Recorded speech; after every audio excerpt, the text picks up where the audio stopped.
अगदी जलद व अचूक बातम्यांसाठी पाहत रहा महामीडिया 24 सदैव तत्पर. नमस्कार, मी शुभांगी पाटील. महामीडिया 24 मध्ये आपलं स्वागत आहे. पाहूयाच्या हेडलाईन्स.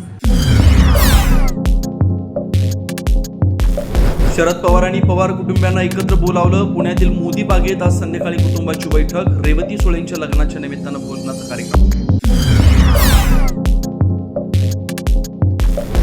अजित पवारांच्या विमान अपघातासंदर्भात अधिक माहिती घेण्यासाठी रोहित पवार सीआयडी कार्यालयात, तर कार्यालयात एकही जबाबदार अधिकारी नसल्यानं रिकाम्या खुर्च्यांवर निवेदन ठेवून रोहित पवार माघारी.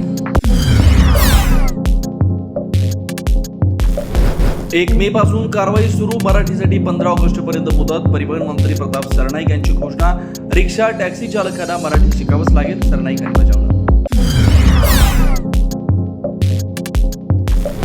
कोल्हापुरात तरुणीचे अश्लील व्हिडिओ बनवून ब्लॅकमेल करणाऱ्या शाहिद संधीला अटक. शाहिदला फाशी द्या, त्यांच्या वडिलांची मागणी. मुलाची शिरोली गावात हिंदुत्ववादी संघटनांचा बंद.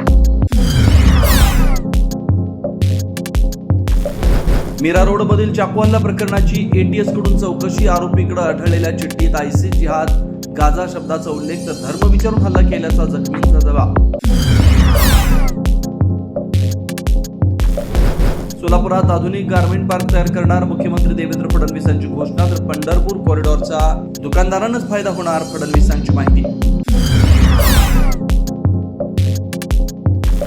बुलढाण्यात प्रकाशक प्रशांत आंबी पोलिसांच्या ताब्यात. तर आमदार संजय गायकवाडांच्या विरोधात डाव्या पक्षांचं आंदोलन. आंदोलकांची पोलिसांकडून धरपकड.